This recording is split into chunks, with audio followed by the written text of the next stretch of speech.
மக்களே, big pass வீட்ல இந்த வாரம் நம்ம ஆவலோட எதிர்பார்த்துட்டு இருந்த அந்த டபுள் எவிக்ஷன் அப்படின்ற ஒரு விஷயம் இந்த வாரம் எக்ஸிக்யூட் பண்ணியிருக்காங்க மக்களே. அப்படின்னா இது உண்மையிலே பிக் பாஸ் ஆடியன்ஸுக்கு ஒரு வரப்பிரசாதம், நம்ம எல்லாருமே எதிர்பார்த்துட்டு இருந்த ஒரு விஷயம் அப்படின்னே சொல்லலாம். ஸோ அந்த டபுள் எவிக்ஷன் யாரு அப்படின்றத பார்த்தோம்னா, பிக் பாஸ் வீட்ல இவங்க கண்டிப்பா இந்த சீசன்ல ஃபுல்லாவே இருக்கணும் அப்படின்னு ஆசைப்பட்ட ஒரு கண்டஸ்டன்ட் தான் இந்த வாரம் எலிமினேட் ஆயிருக்காங்க. அதுவும் ஃபர்ஸ்டா அப்படின்னு சொன்னா இது உண்மையிலே மற்றவங்களுக்கு எப்படியோ எனக்கு தெரியல, எனக்கு ஒரு பெரிய டிசப்பாயின்மெண்ட் அப்படின்னே சொல்லலாம். சோ ரம்யா ஜோ அவர்கள் இந்த வாரம் பிக் பாஸ் வீட்ல இருந்து முதல் ஆளாக எலிமினேட் செய்யப்பட்டிருக்கிறார். சோ இதை எதிர்பார்த்ததுல என்ன எனக்கு டிசப்பாயின்மெண்ட் ஆயிருக்கேன் அப்படின்னா, கண்டிப்பா இது மக்கள் நீங்களுமே நிறைய விஷயம் இவங்க மேல ஒரு ஒப்பீனியன் வச்சிருப்பீங்க. சோ அதுல ஒரு விஷயம் நான் சொல்றேன். இதுல ரம்யா ஜோ அவர்கள் வெளியில எவ்வளவோ டான்ஸ் ஆடி ஒவ்வொரு ஊரா போய் பயங்கரமா டான்ஸ் ஆடி இருப்பாங்க. சோ அந்த டான்ஸை நிறைய பேர் ரசிச்சிருப்போம் இல்லைங்களா? ஸோ அவங்க ரீல்ஸ்ல வரதா இருக்கட்டும், இல்லை நேரடியாகவே இந்த வீடியோ பார்க்குற உங்க ஊருக்குமே ரம்யா ஜோ அவர்கள் ஆடி இருப்பார்கள்.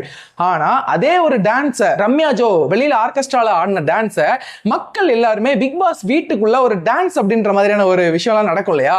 அந்த மாதிரி ஒரு ஈவெண்ட்ல ரம்யா ஜோ அவர்கள் டான்ஸ் பண்ணியிருந்தா அவங்களோட டான்ஸ் அந்த கெட்டப்பை மறுபடியும் நாங்க பிக் பாஸ்ல லைக் பண்ணியிருந்தோமே அப்படின்ற மாதிரியான ஒரு எக்ஸ்பெக்டேஷன் ரம்யா மேல வச்சிருந்தோம். பட் அவங்க சரியா பிளே பண்ணல.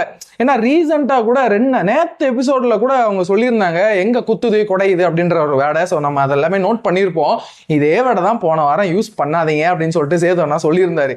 அப்ப இதுல இருந்து பாக்குறப்போ யாரெல்லாம் அந்த பேர்ட் வேர்டை போட்டு யாரெல்லாம் பீப் யூஸ் பண்ண வைக்கிறாங்களோ அவங்க எல்லாருமே எலிமினேட் ஆகிறது அப்படின்றது உறுதியாகுது.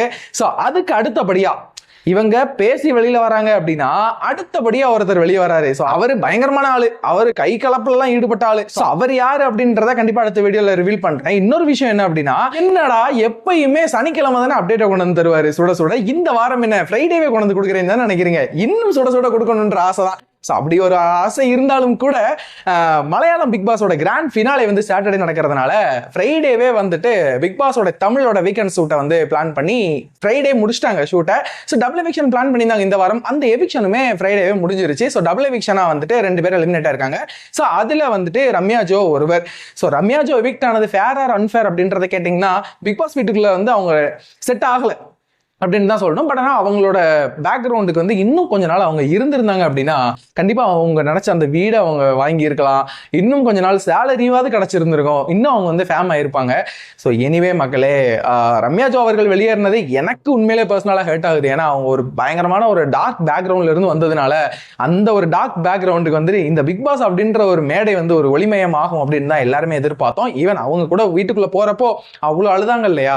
ஸோ அதை நினைச்சிட்டு மறுபடியும் அந்த குத்துதா கொலைதான்ற வார்த்தையெல்லாம் யூஸ் பண்ணி எதுக்கு அப்படின்ற மாதிரி தான் இருக்கு. மேபி வைல்ட் கார்டில் ரம்யா ஜோ வர்றதுக்கான வாய்ப்புகளும் இருக்கு அப்படின்ற மாதிரி ஒரு அப்டேட் இருக்கு. ஸோ மேபி அவங்க வெளில போயிட்டு கொஞ்ச நாள் வெளி உலக வாழ்க்கையை பார்த்துட்டு மறுபடியும் வைல்ட் கார்டில் வீட்டுக்குள்ள வந்துட்டு எப்படி பிளே பண்றாங்க அப்படின்றதையும் நம்ம வெயிட் பண்ணி பார்க்கலாம். இன்னொரு விஷயம் என்ன அப்படின்னா, வைல்ட் கார்டு 4 பேர் தான் உள்ள வந்திருக்காங்க. டபுள் எவிக்ஷன் வேற நடந்திருக்கு, அப்கமிங்ல வராங்க. அடுத்த எவிக்ஷன் யாரு அப்படின்றத தெரிஞ்சுக்கணும் அப்படின்னா அடுத்த வீடியோல சுட சுட இறக்குறேன், தெரிஞ்சுக்கோங்க.